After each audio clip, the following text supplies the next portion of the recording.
So hey guys, welcome to the another video of 𝙤𝙧𝙩𝙧𝙤𝙤 lifestyle YouTube channel. তো চলে এসেছি একটা নতুন ভিডিও নিয়ে, নতুন ব্লগ নিয়ে। আমরা আছি এখন মায়াপুর দর্শন করব। তো মায়াপুরে এখন আমরা দুপুরের খাবার খাবো।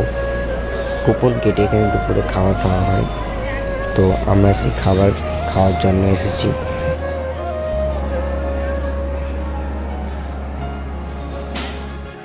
তো এবার আমরা যাচ্ছি মায়াপুর থেকে নবদ্বীপ, এই সেই জায়গা যেখানে দুটি নদীর মিলন হয়েছে।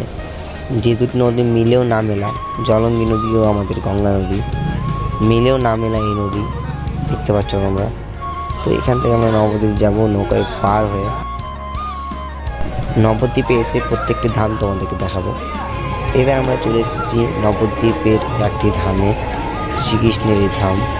তো গৌরনীতায়ের এই ধামে তোমাদের দেখাবো, মন্দিরগুলো দর্শন করব। যদি কোথাও মোবাইল ফোন অ্যালাউ না থাকে তো সেখানে মোবাইল ইউজ করব না, তোমরা কিছু মনে করো না। তো চলো ঘুরে দেখাই তোমাদেরকে মন্দিরটা।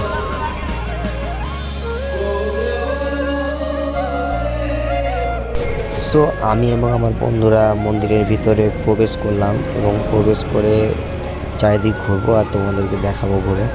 তো দেখতে থাকো।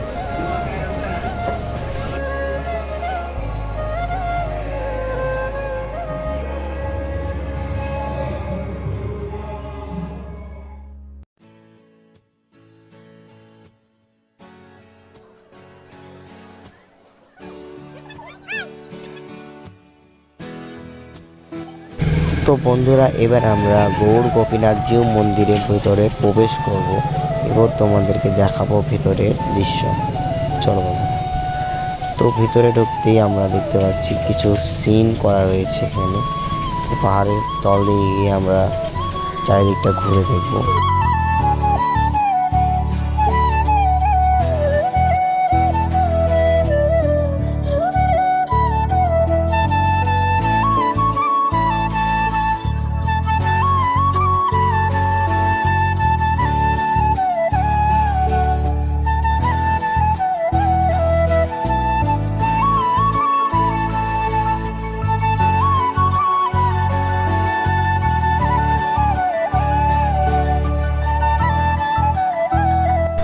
তো বন্ধুরা, এখানে রয়েছে কিছু দেবদেবতার মূর্তি, ঠাকুরের ছবি। তো আমরা সেটাই তোমাদেরকে দেখাবো, তোমরা দেখে নাও কি কি রয়েছে রাধাকৃষ্ণ তার গোপীদের সঙ্গে মূর্তি রূপে, এবং এখানে শ্রীগোপালকে দোলনায় ঝুলন দেওয়া হয়েছে।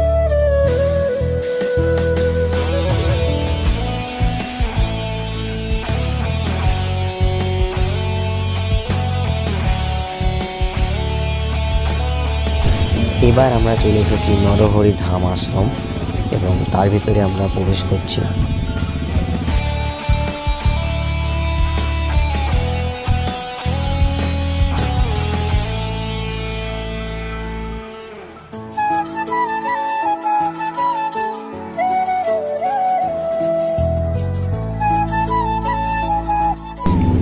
এখানে আশেপাশে রয়েছে আরও কয়েকটি কিছু ধাম, তোমরা সেগুলো দেখে নাও। সতীমাতার বাড়ি দেখার পর আজকের ভিডিওটা আমরা এখানেই শেষ করব। তো বন্ধুরা, ভিডিওটি যদি ভালো লেগে থাকে তো অবশ্যই লাইক, শেয়ার এবং কমেন্ট করো, এবং আমার চ্যানেলে জুড়ে থাকার জন্য আমার চ্যানেলটিকে সাবস্ক্রাইব করে নিও। তো বন্ধুরা, দেখা হচ্ছে নতুন ভিডিও, নতুন ব্লগে।